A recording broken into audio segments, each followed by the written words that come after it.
জানাচ্ছি খাতুনগঞ্জ থেকে মধ্যে ছিল, সাথে আছে আমি শামীম জায়েদি। গত অর্থ বছরে মূলধনী যন্ত্রপাতি আমদানি বেড়েছে প্রায় 23 ভাগ, বেড়েছে শিল্পের কাঁচামাল আমদানি। তবে সেই পরিমাণে আনুপাতিক হারে শিল্পের কাঁচামাল আমদানি বাড়েনি। এবং অনেকেই বলছেন যে এইসব বিনিয়োগের পেছনে আমদানি বেড়েছে এবং এর পেছনে অন্য কোনো কারণ আছে কিনা, অর্থনীতিবিদরা বলছেন সেটা। আজ আমরা আলোচনা করব শিল্পে মূলধনী যন্ত্র এবং কাঁচামাল আমদানি। এ নিয়ে আলোচনা করতে আমার সাথে স্টুডিওতে রয়েছেন .com সোয়েটার লিমিটেডের চেয়ারম্যান সৈয়দ ফয়জুল হাসান শামীম এবং সেন্টার ফর পলিসি ডায়ালগ বা সিপিডি রিসার্চ ফেলো তৌফিকুল ইসলাম। তারপরে মূল আলোচনা যাবার আগে আমরা দেখে নেব একটি প্রতিবেদন।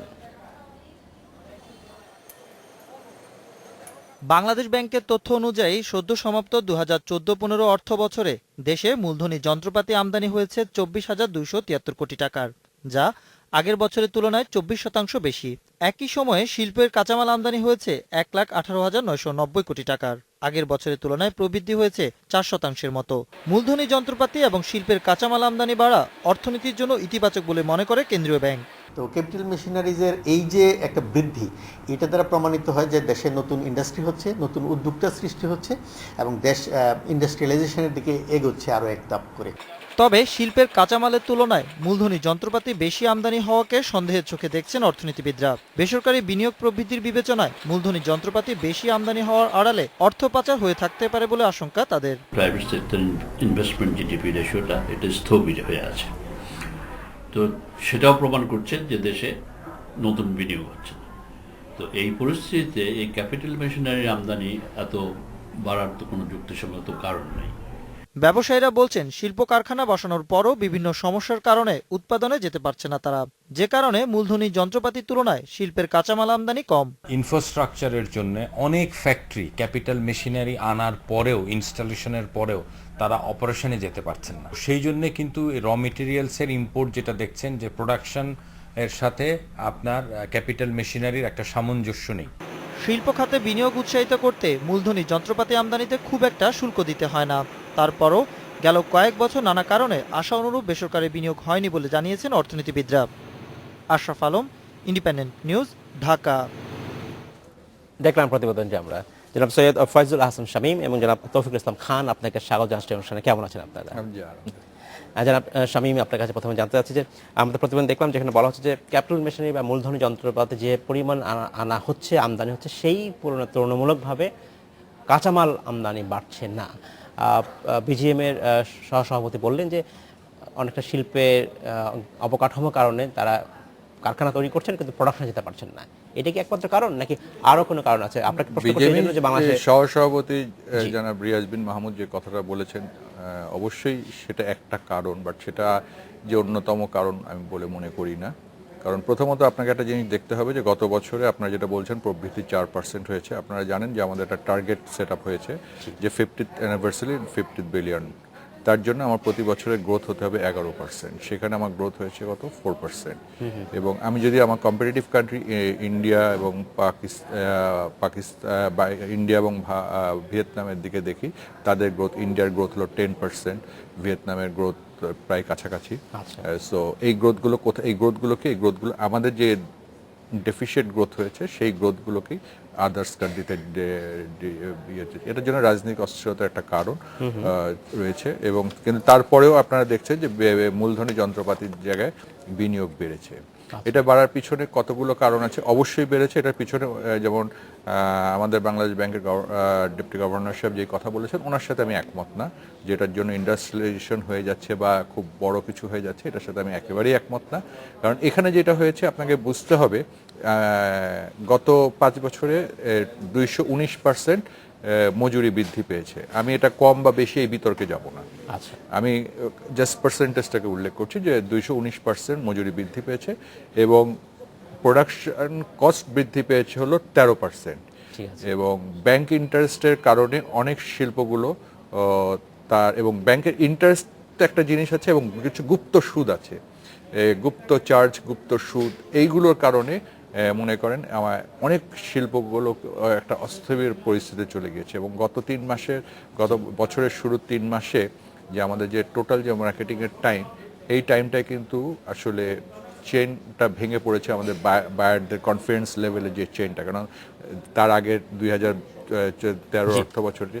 সো এখন যে কাজটা হয়েছে সেটা হয়েছে কি, আগে আমরা কি কাজটা করতাম, আগে আমরা একটা মেশিনের পিছনে 4 জন লেবার কাজ করতো, হয়তো একজন দক্ষ অপারেটরের পিছনে একজন সেমি দক্ষ একজন ওয়ার্কার লেবার বা 2 জন আমরা হেল্পার ইউজ এখন কি একটা করতাম। মেশিনের কম মানুষ প্রয়োজন হচ্ছে? এখন আমরা যে মেশিনগুলো যেটা হচ্ছে যে মনে করেন সেই সময় একটা মেশিনের দাম হলো $500, এখন সেইখানে সেই মেশিন আনা হচ্ছে $30,000 থেকে $32,000 দিয়ে, এবং এটার পিছনে শুধুমাত্র একটাই না যে ওয়েজ বেড়ে গিয়েছে বলে আমরা মেশিনের এক্সচেঞ্জ করছি না, কারণ কম্পিটিটিভনেসটাকে আমাদেরকে আসতে হবে, আমরা একটা হায়ার মার্কেটের থিঙ্কিংয়ে আমরা কাজ করার চেষ্টা করছি। তাতে কি হচ্ছে, আমার ক্যাপিটাল ইনভেস্টমেন্ট বাড়ছে, আমার মূলধনী যন্ত্রপাতির উপরে ইনভেস্টমেন্ট হচ্ছে, কাঁচামাল আমদানি সেই কিন্তু পরিমাণ কাঁচামাল আমদানি সেই পরিমাণ হচ্ছে না। এটার পিছনে আবার একটা কারণ আছে যে আমি ফিরে আসবো আপনার কাছে এটা বিস্তারিত শোনার জন্য। তার আগে আমি জনাব খানের কাছে যাবো। জনাব তৌফিকুল ইসলাম খান, আপনার কাছে জানতে চাচ্ছি যে আপনার কি মনে হয় যে এই যে কাঁচামাল আমদানি এবং মূলধনী যন্ত্রপাতি আমদানির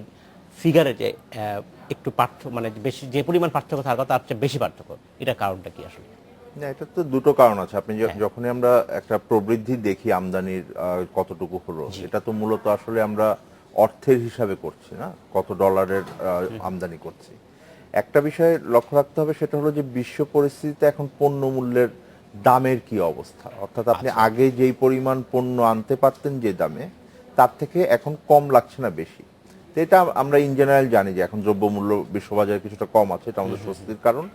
সেই হিসাবে কিছুটা কম লাগছে, ফলে এই প্রবৃদ্ধিটা অনেক বেশি মনে হচ্ছে আমাদের কাছে, এইটা একটা কারণে। হ্যাঁ, দ্বিতীয় যেটা আমাদের কাছে মনে হচ্ছে সেটা হলো যে আমরা 2-3 বছরের আমরা যখন খুবই ডিসএগ্রিগেটেড লেভেলে দেখছি যে কি ধরনের আমদানি যন্ত্রপাতি আসছে এবং সেগুলোর দাম কিরকম পড়ছে, যদিও তথ্যপাত্র খুব ভালো আছে তা না এই ব্যাপারে, কিন্তু যতটুকু আমরা পেয়েছি আমরা দেখেছি যে দামের দিক থেকে অনেক বৃদ্ধি পেয়েছে।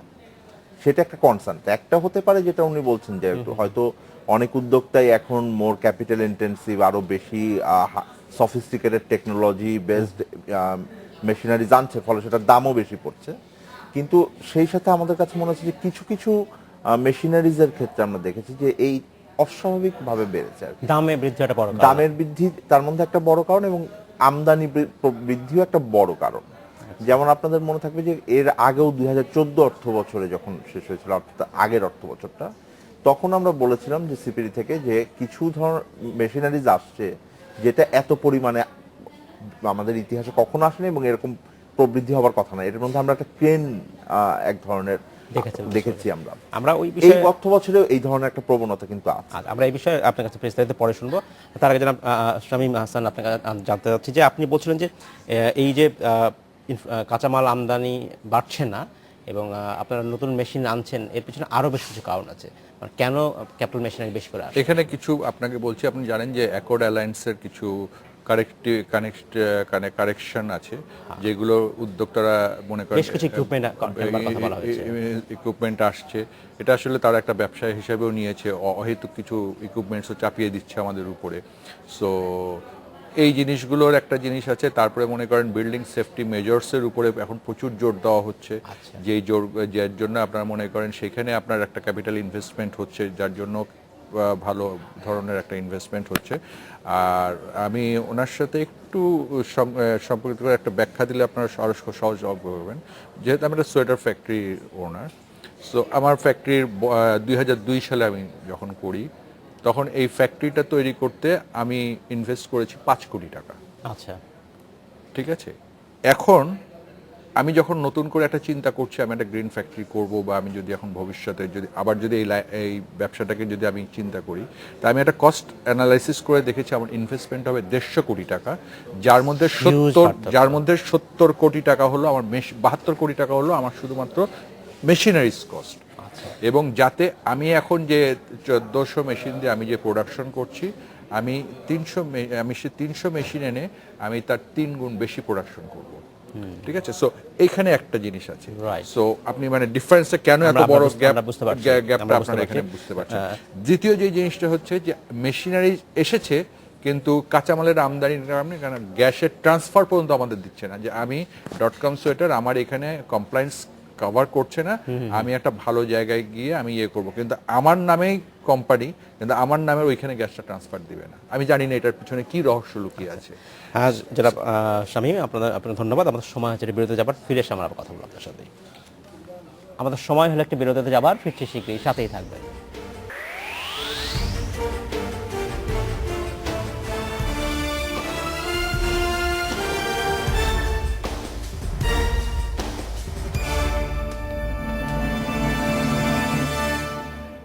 স্বাগত আরেকবার খাতুনগঞ্জ থেকে মতিঝিল। আজ আমরা আলোচনা করছি মূলধনী যন্ত্র এবং কাঁচামাল আমদানি। এ নিয়ে আলোচনা করতে আমাদের সাথে স্টুডিওতে রয়েছেন সোয়েটার.com এর লিমিটেডের চেয়ারম্যান সৈয়দ ফয়জুল হাসান শামীম এবং সেন্টার ফর পলিসি ডায়ালগের রিসার্চ ফেলো তৌফিকুল ইসলাম খান। জনাব খান এবং জনাব শামীম, আপনাদেরকে স্বাগত জানাচ্ছি আরেকবার।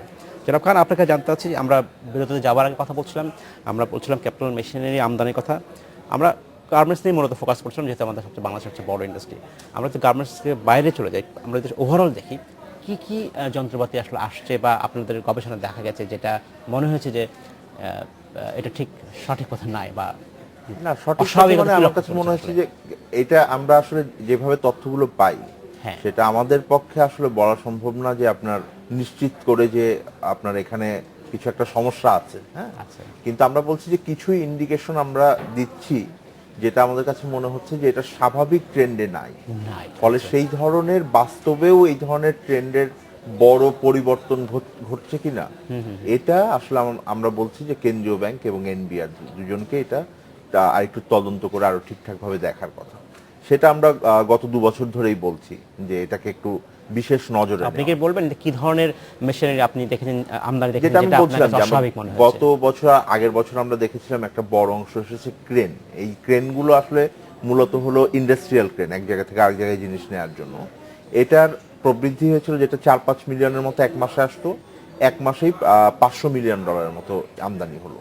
তো তখন আমরা বলেছিলাম যে এটা এক মাসে এত বড় আমদানি, এবং পরে আমরা কিছুটা একটু খোঁজ নিয়ে জানলাম এটা ফ্রান্স থেকে এসছে। এই ধরনের কে এই ধরনের এত বড় $500 মিলিয়ন ক্রেন ইজ হিউজ বাংলাদেশের ইকোনমির জন্য। এটা আমাদের কাছে তখন মনে ছিল যে একটু বিষয়টা দেখা দরকার।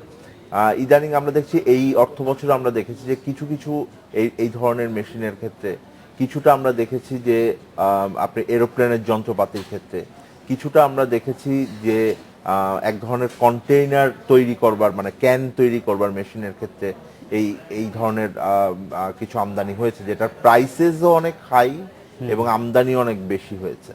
ফলে এই বিষয়গুলো একটু খতিয়ে দেখবার দরকার আছে। গার্মেন্টস নিঃসন্দেহে একটা কাঠামোগত পরিবর্তনের ভিতর দিয়ে যাচ্ছে। রানা প্লাজা এবং তাজরিনের ঘটনার পরে একটা বিশেষ কমপ্লায়েন্সের জন্য ইনভেস্টমেন্ট হচ্ছে, এবং উনি যেটা বললেন এটাও আমরা মানে যে দেখতে পেয়েছি যে বিভিন্ন গার্মেন্টস ইন্ডাস্ট্রি এখন আরো বেশি হাই এন্ড ক্যাপিটাল ইন্টেন্সিভ প্রোডাকশনে যাচ্ছে, ফলে তাদের দরকার হচ্ছে। কিন্তু এই ব্যাপারে সরকারের পক্ষ থেকে, এনবিআর এর পক্ষ থেকে বা কেন্দ্রীয় ব্যাংকের পক্ষ থেকে আমরা কোনো ধরনের বক্তব্য পাইনি যে এটাকে ক্লিয়ার করবার জন্য। হ্যাঁ, একটা হতে পারে যে আমি আমার আত্মতুষ্টি নিয়ে বসে থাকতে পারি যে অনেক বিনিয়োগ হচ্ছে, কিন্তু আপনি মাথায় রাখবেন যে ওনারা যে ধরনের বলছেন সেখানে কিন্তু ওনাদের বিনিয়োগ হচ্ছে অনেক, কিন্তু এই বিনিয়োগ থেকে হয়তো আপনি আশাব্যঞ্জক ভাবে আপনি প্রবৃদ্ধি পাবেন না, কারণ এটা একটা চেঞ্জের ভিতর দিয়ে গেছেন। উনি আগের মেশিনগুলো স্ক্র্যাপ করে এখন নতুন মেশিন আনছেন, বা কমপ্লায়েন্সের সাথে যদি আপনি অর্ডার বেশি না আসে তাহলে কিন্তু ওনাদের যেই কমপ্লায়েন্সের ইনভেস্টমেন্ট হবে কিন্তু সেই অনুযায়ী আমাদের প্রবৃদ্ধি হবে না, কারণ আমরা পুরোটাই তো আলোচনা করছি প্রবৃদ্ধি নিয়ে। এরপরে যেটা আছে সেটা হলো কর্মসংস্থান। আমাদের আর একটা চিন্তার বিষয় থাকবে আর কি, যে পুরো এই ক্যাপিটাল মেশিনের যে আমদানির দরকার কি, আমরা তো মূলত চাচ্ছি আসলে কর্মসংস্থান করতে। এবং উনি যেটা বলছেন সেটা যে আমরা আরো দক্ষ কর্মসংস্থান তৈরি করছি, কিন্তু আমরা হয়তো গার্মেন্টস ইন্ডাস্ট্রিতে আরো কম কর্মসংস্থান তৈরি করছি। ফলে সেই বিষয়টাও সরকারকে মাথায় নিতে হবে। এই বিষয়ে ফলে একটা আত্মতুষ্টি নিয়ে বসে থাকার চাইতে আর একটু বিশেষভাবে এটাকে নজরে এনে যে একটা হলো যে অবৈধ অর্থ লেনদেন হচ্ছে কিনা, কারণ আমরা তো অন্যান্য তথ্য থেকেও যদি আপনি দেখেন যে গত এক বছর আপনি দেখবেন যে সুইস ব্যাংকে বাংলাদেশিদের টাকা কত পরিমাণ বেড়েছে, সেই তথ্যও তো আমরা পেয়েছি। আমাদের এখন মালয়েশিয়াতে কি হচ্ছে, কানাডায় কি হচ্ছে, এটা তো এখন একটা ওপেন সিক্রেটের মতো আছে। এবং বিশ্ব পরিস্থিতিতেও কিন্তু এই বিষয়গুলো এখন পলিসি ডিবেটের ভিতরে খুবই মানে গুরুত্বের সাথে নেওয়া হচ্ছে। বাংলাদেশ এটা যদি পিছিয়ে চোখ বন্ধ করে আমি বসে থাকি তাহলে কিন্তু আমাদের জন্য এটা ভালো হবে না। সেটাই।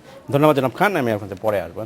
জনাব শামীম, আপনার কাছে জানতে চাচ্ছি যে আমরা বলছিলাম যে আমরা প্রচুর ইনভেস্টমেন্ট বাড়ছে, ক্যাপিটাল ইনভেস্টমেন্ট বাড়ছে গার্মেন্টস শিল্পে, সে কিন্তু কর্মসংস্থান হচ্ছে বা লোকের কম, হয়তো প্রোডাক্টিভিটি বাড়ছে আমাদের।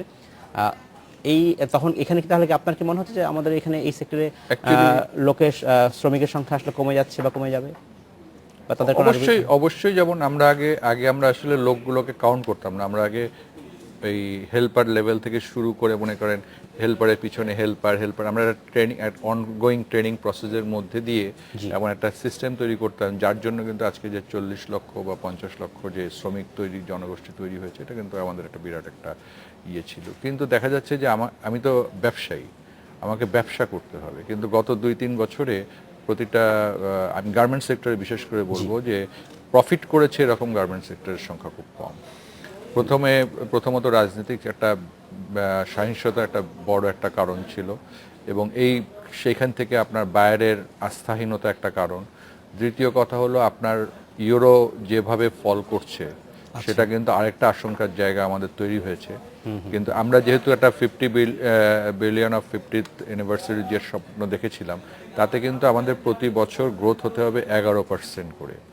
11% গ্রোথ হতে গেলে আমাদের কিন্তু সেইভাবে নিজেরা আমরা যে তৈরি করার জন্য আমাদের যে রোড ম্যাপ ছিল, সেই রোড ম্যাপ অনুযায়ী কিন্তু আমরা এই ক্যাপিটাল ইনভেস্টমেন্ট এবং অ্যাকর্ড অ্যালায়েন্সকে আমরা অ্যালাউ করেছিলাম যে ঠিক আছে, এবং বাংলাদেশের মতো একটা ট্রান্সপারেন্ট গার্মেন্টস সেক্টর সারা ওয়ার্ল্ডে কোথাও নাই। এখন যে কমপ্লায়েন্স আপনারা করছেন অ্যাকর্ড এবং অ্যালায়েন্স তাদের বলবার পরও যেগুলো করেছে নতুন, এর ফলে কি আপনাদের আসলে যে পরিমাণ ইনভেস্টমেন্ট হয়েছে সেই পরিমাণ কি অর্ডার পাচ্ছেন কিনা? না, সেই পরিমাণ অর্ডার আসছে না বাংলাদেশে, কারণ অর্ডারের যে সময়গুলো, সেই সময়গুলোতে আমরা আসলে রাজনৈতিক সহিংসতার মধ্যে থাকাতে আমাদের যে জিনিসটা হচ্ছে গত 3 বছর যাবত যে অবস্থাতে গিয়ে দাঁড়িয়েছে, সেটা আমাদের মার্কেট আমরা লস করেছি কিছুটা। এবং যার জন্য আমি বলেছি যে আমরা গত লাস্ট 5 ইয়ার্সে যদি আপনি দেখেন যে আমাদের 14% গ্রোথ, এবং আমরা 15 বিলিয়ন 15 অ্যানিভার্সারির যে টার্গেট করেছিলাম তাতে প্রতি বছর গ্রোথ হতে হবে 11%, কিন্তু আমরা এই বছরের গ্রোথ হলো 4%। তার মানে কি আমার গ্রোথ ডেফিসিয়েট হয়েছে হলো আপনার প্রায় 7%। তার মানে গ্রোথ যদি কোনো বছরই ডেফিসিয়েট হয়, তার মানে আমি লক্ষ্যমাত্রায় পৌঁছাতে পারছি না। এবং পাশাপাশি ইউরো এখন যেভাবে ফল করছে, আপনি জানেন যে এটা আমাদের জন্য আরেকটা অশনি সংকেত হয়ে গিয়েছে যে আসলে ইউরো এইভাবে ফল করলে আমরা কতটুকু টিকতে পারবো। তৃতীয় জিনিস হলো আমরা কিন্তু নেগোসিয়েশনের জায়গাটাকে, আমরা সক্ষমতার জায়গাটা কিন্তু আমরা অনেক লস করেছি এই ইমেজ সংকটের কারণে। সো এই সমস্ত যত আপনি নেগেটিভ ইম্প্যাক্টগুলো আছে, এইগুলোর সাথে কিন্তু আমরা এখন লড়ছি। পাশাপাশি কিন্তু আমরা কিন্তু সাহস নিয়ে একটা চেষ্টা করছি যেটাকে আমরা নতুনভাবে ডাইভার্সিফিকেশন করে আমরা মার্কেটটাকে কিছু ভ্যালু অ্যাডিশন করে এটাকে আমরা বাড়াতে পারি কিনা। সো রিসেন্টলি আমরা যেটা প্রবলেম, যেটা আমার মনে হয় যদি সরকার যদি আমাদের গ্যাস এবং ইলেকট্রিসিটির সুবিধাটা দেয়, তারপরে হলো এই যে উৎস কর হুট করে বাড়ায় দেওয়া বা এটা না, ধন্যবাদ, পলিসিতে প্রপার সাপোর্ট দিতে হবে। জনাব খান, আপনার কি মনে হয় যে যিনি বলছিলেন জনাব শামীম যে এর ফলে আসলে তাদের প্রফিটেবিলিটি কমে যাচ্ছে এবং ইউরো দরের কথা বলছেন, এইসব জায়গাতে আমরা কোনো প্রিএমটিভ আসলে মেজার নেওয়া কি সম্ভব এখন এই মুহূর্তে সামনে? প্রিএমটিভ মেজারের মধ্যে একটা তো ইউরো যখন পতন হলো তখন বাংলাদেশও ক্ষতিগ্রস্ত হয়েছে, বাংলাদেশের প্রতিযোগী যারা আছেন তারাও ক্ষতিগ্রস্ত হয়েছে, একইভাবে তাদের ওখানে পতন হয়েছে। যেটা ওনার কনসার্ন আছে সেটা হলো বাংলাদেশে একটু বেশি পতন হয়েছে, কারণ আমাদের মুদ্রার মান তো খুবই স্থিতিশীল আছে, হ্যাঁ, অন্যরাও কিছুটা ডেপ্রিসিয়েট করছে অন্যান্য মুদ্রার তুলনায়। ফলে সেই দিক থেকে তো আমরা বলেছি যে বাংলাদেশ ব্যাংক একটু হলেও আসলে মুদ্রাটাকে আরেকটু আমাদের মানে ডিপ্রিসিয়েট করাতে পারে চাইলে, হ্যাঁ, এটা তাদের পাওয়ারের ভিতরে আছে। তো সেই দিক থেকে এটা হলো একটা পলিসি সাপোর্ট হবে। আর সবচেয়ে গুরুত্বপূর্ণ আসলে আমার মনে হয় যে উনি যেটা বলছেন জোর দিয়ে, এটা আমরাও বলছি যে আপনি যতক্ষণ পর্যন্ত তাদেরকে অবকাঠামো সুবিধাটা না দিবেন, বিদ্যুৎ এবং গ্যাসের যে বিদ্যুৎ পরিস্থিতি এখন আগের চেয়ে অনেক ভালো হয়েছে, কিন্তু গ্যাস কানেকশন ওনারা পাচ্ছেন না। সেটা না হলে এবং গত 5-6 বছরে যদি আপনি দেখেন গ্যাসের রিজার্ভে অ্যাড করার জন্য যে আমাদের ডিগিং এবং এক্সপ্লোরেশন গুলো বাড়াতে হবে, সেই ধরনের মেজার গুলো আটকে যাচ্ছে। সেই জায়গাটায় হাত দেওয়া বোধহয় সবচেয়ে জরুরি দরকার হবে। খান, আপনাকে অসংখ্য ধন্যবাদ। জনাব শামীম, আপনাকে অসংখ্য ধন্যবাদ। সময় সর্বদান শেষ করতে হচ্ছে, ভবিষ্যৎ নিশ্চয়ই আমরা আবার কথা বলবো আপনাদের সাথে। এই ছিল আজকের মতো খাতুনগঞ্জ থেকে মতো ছিল, আমাদের সাথেই থাকবেন, দেখা হবে আবার।